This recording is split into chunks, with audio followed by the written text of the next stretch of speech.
Le roman d'un chef-d'œuvre, un podcast des ateliers Henri Dougier.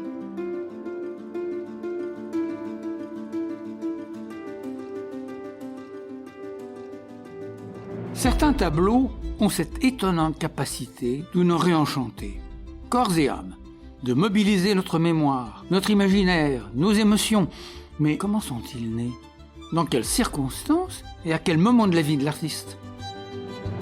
Chaque auteur de cette collection raconte la véritable saga d'un tableau, en le mettant en scène à l'époque et dans le lieu où il a vu le jour. Ces fragments de notre patrimoine universel sont une source inépuisable d'émerveillement et d'empathie. Face aux violences du monde, à nos peurs, à nos tentations de repli sur soi, la voix des artistes réconcilie, réveille et rassemble. Résonne alors en nous cette quête éperdue du beau, la beauté, simplement.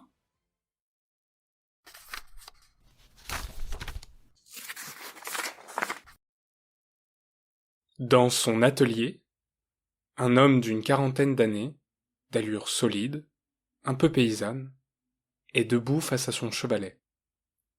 Il a pris du recul pour observer le tableau auquel il travaille.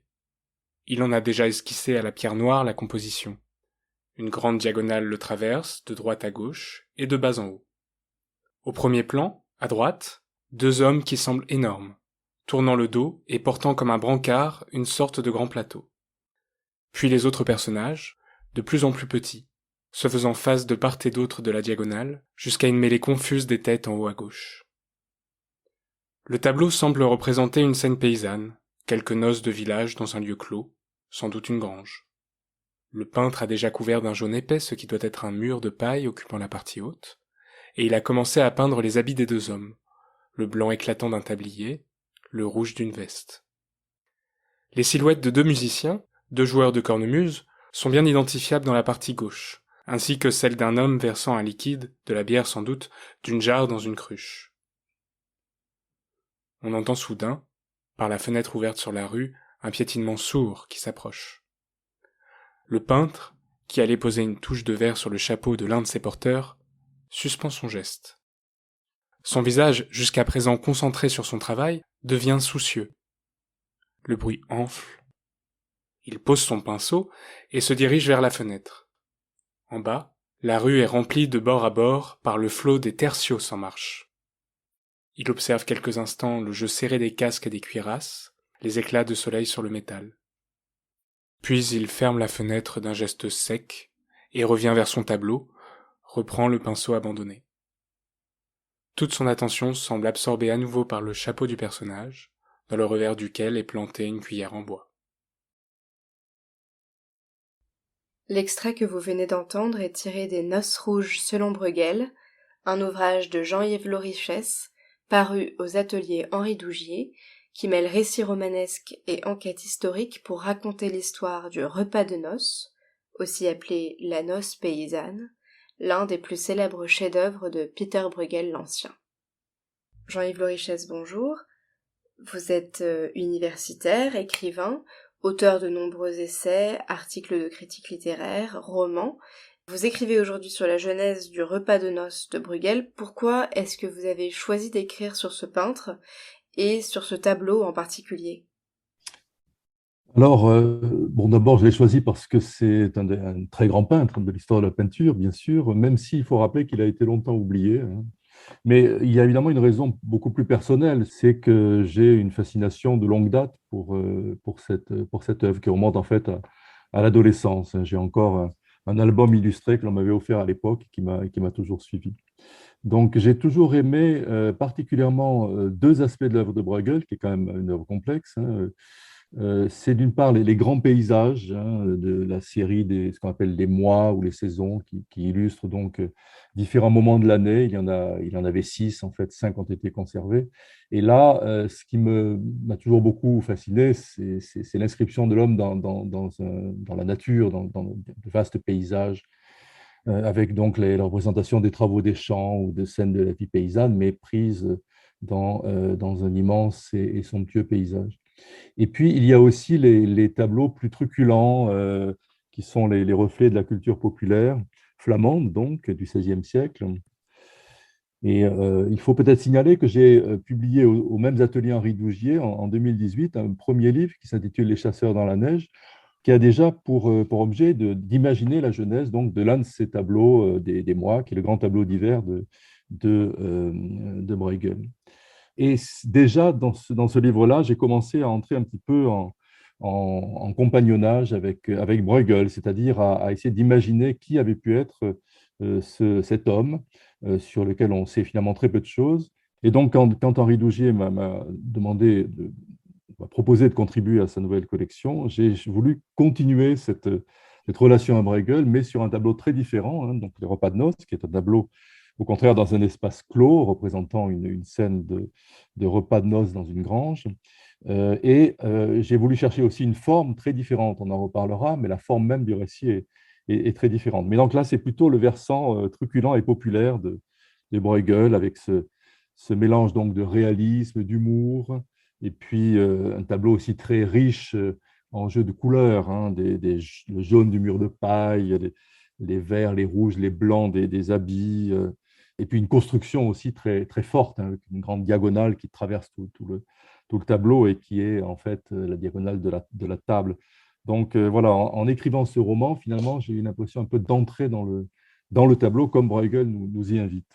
Alors justement, vous évoquiez la forme de votre récit, et effectivement, vous avez choisi une forme assez particulière. Vous avez choisi d'alterner des chapitres qui narrent la naissance du tableau du point de vue de Bruegel, avec des témoignages, 10 exactement, fictifs, de proches de Bruegel. Est-ce que vous pouvez nous ouvrir un petit peu les coulisses de votre écriture et nous expliquer pourquoi vous avez fait ce choix narratif ? Alors, la forme était pour moi quelque chose d'important, effectivement, c'est-à-dire trouver une construction, trouver un style, dire que ça n'est pas un livre documentaire, hein. Et donc, je voulais vraiment faire une œuvre littéraire et par là même, en faisant œuvre quelque part, me sentir aussi proche, d'une certaine manière, de Bruegel. Donc, comme je le disais, on sait très peu de choses, hein, de la vie de Bruegel, pratiquement aucun document écrit contemporain. Et en même temps, ce manque de documentation était évidemment une chance, c'est-à-dire que ça laisse énormément de liberté à l'imagination.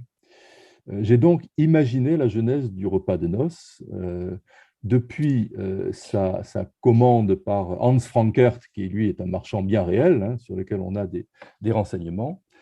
Et je suis en fait effectivement à la composition du tableau jusqu'à sa livraison à son commanditaire, qui est évidemment émerveillé par le résultat. Cela me permet d'entrer par l'imagination dans l'intimité de Bruegel, mais je souhaitais restituer aussi l'environnement historique et culturel dans lequel Bruegel a travaillé.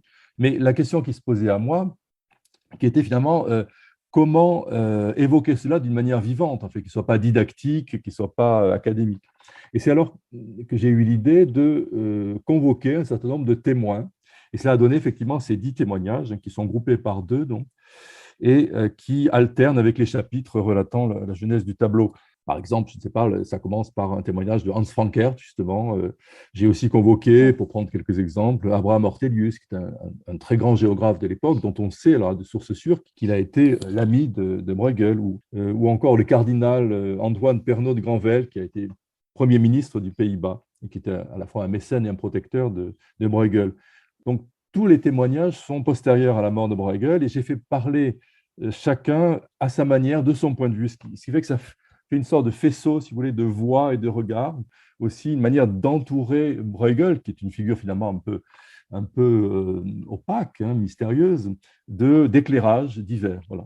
Alors pour revenir au repas de noces, il s'agit d'une représentation de scène populaire de mariage dans une grange avec tous les convives qui partagent un repas plutôt simple.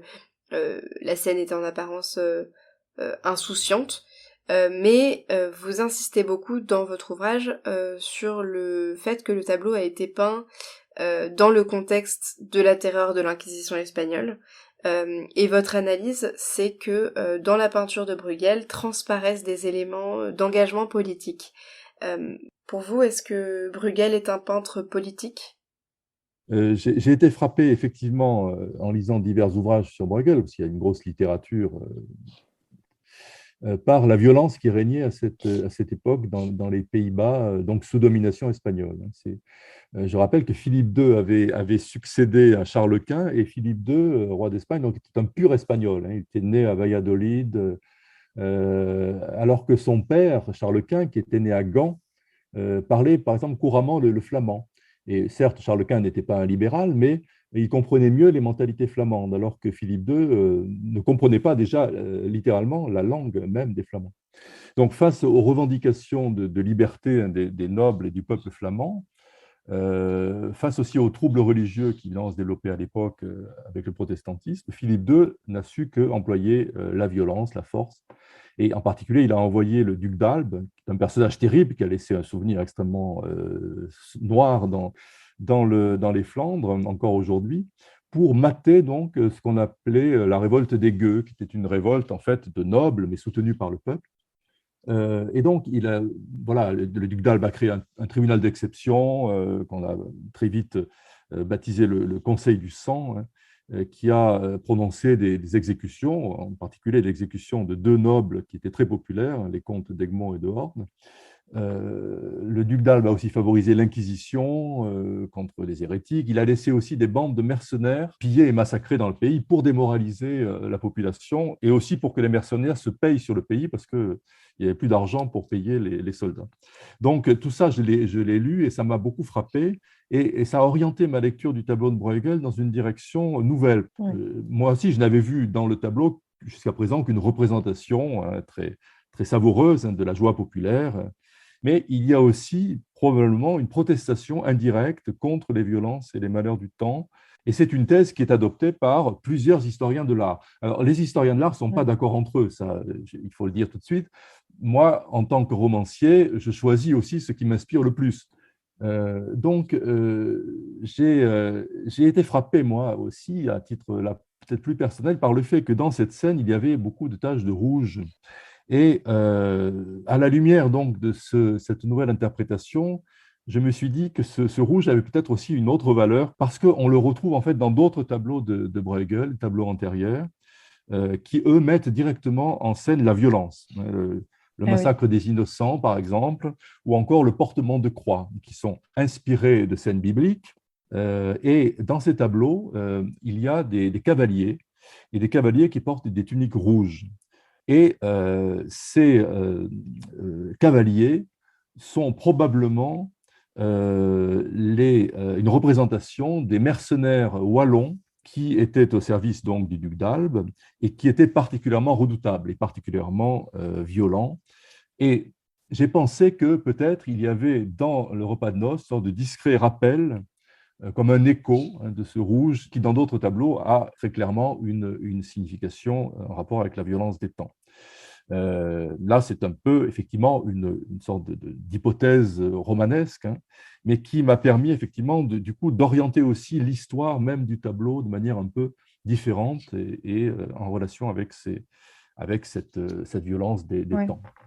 Peut-être pour conclure et pour résumer votre vision de ce peintre que vous avez côtoyé toute votre vie, pour vous, quelle est sa modernité et qu'est-ce qu'il peut nous enseigner aujourd'hui ? Alors, tout dépend de ce qu'on entend là aussi par modernité, hein, parce qu'effectivement, Bruegel est d'abord, je dirais, un homme de son époque. C'est évidemment cela qui nous intéresse aussi. C'est aussi parce qu'il nous transporte dans une époque. Mais à bien des égards, Bruegel me fait penser à Rabelais, qui est né une trentaine d'années avant lui, mais qui a été donc en partie son contemporain. Il est mort en 1553. Rabelais, comme Bruegel, c'est allier les traditions populaires, la représentation du corps aussi, le corps dans toutes ses fonctions, je dirais, hein, manger, mais aussi déféquer, la sexualité, etc. Tout ce qu'on appelle chez Rabelais le côté carnavalesque, hein, et puis tout ça qui est associé en même temps à un art et à une pensée extrêmement élaborée, savante, avec des arrière-plans, avec des lectures à différents niveaux possibles. Donc, j'aime assez ce rapprochement, hein, que l'on peut faire et qui a été fait. Or, Rabelais aussi, finalement, est d'une certaine manière, intéresse notre modernité. Pourquoi? Parce que je crois qu'on est aux sources d'un humanisme que l'on voit contesté aujourd'hui à bien des égards. On ne va pas entrer dans le détail, mais que je pense qu'il faut défendre. Ce que j'entends par là, c'est une certaine foi dans l'être humain qui est une foi lucide, c'est-à-dire qui n'ignore pas la réalité, ce qu'il y a dans l'être humain à la fois du plus purement matériel et en même temps aussi de sensible à la beauté. La présence du mal aussi n'est pas du tout niée, elle est très présente dans certains tableaux de Bruegel. Et donc ça, c'est un aspect. Puis l'autre aspect, je dirais, c'est la représentation de la nature, qui s'intègre à une pensée qui reste quand même marquée par la religion, mais une religion qui irait dans le sens de l'idée d'une présence de Dieu dans les paysages, dans la nature, dans la création, en fait.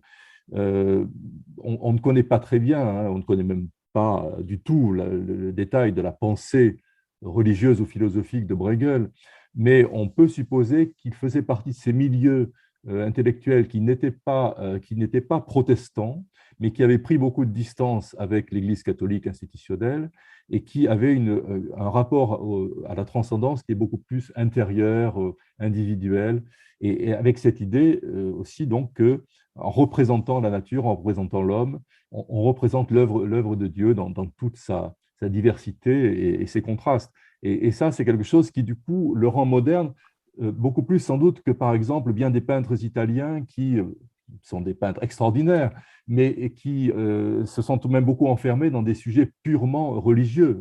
Et voilà, c'est ce double regard, finalement, à la fois sur l'homme et sur la nature, que je trouve, effectivement, je crois que vous avez raison, que je le trouve moderne, c'est-à-dire qu'il nous parle aujourd'hui. Merci beaucoup, Jean-Yves Lorichesse. Merci à vous. Votre livre « Les Noces rouges selon Bruegel » est paru aux ateliers Henri Dougier dans la collection « Le roman d'un chef-d'œuvre ». Il est disponible en librairie et en e-book, et je vous donne rendez-vous sur les réseaux sociaux pour ne manquer aucune actualité de la collection et des ateliers Henri Dougier. C'était le 11e épisode du Roman d'un chef-d'œuvre, une série podcast proposée par les ateliers Henri Dougier, conçue et réalisée par Margot Grélier et Gaël Bidan, à écouter sur Apple Podcasts, Deezer, Spotify ou votre application de podcast préférée. Dans le prochain épisode, c'est la peinture de Goya qui sera à l'honneur, avec le célèbre Tresse des maillots. Et nous nous quittons sur la sélection musicale de l'auteur. Jean-Yves Lorichesse, vous avez choisi de nous faire écouter une chanson de John Downland, composée en 1597, qui s'intitule « Come Again Sweet Love Doth Now Invite » et qui est ici interprétée par la soprano Jenny Melia. Merci à vous, bonne écoute à tous, et à très bientôt sur les ondes du roman d'un chef-d'œuvre.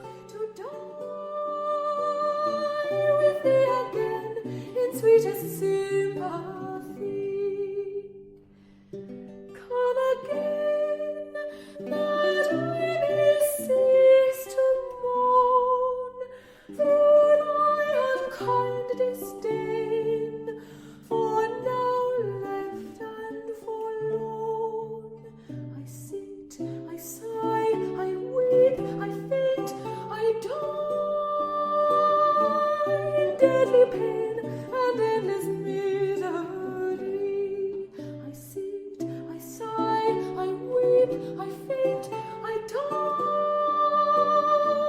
in deadly pain and endless misery. Gentle love, draw forth thy wounding dart. Thou canst not pierce her heart, for I that do approve thy sighs and tears more hot than are thy shafts. Detent was she for triumph loves, thy sighs and tears more hot than are thy shafts. Detent was she for triumph loves.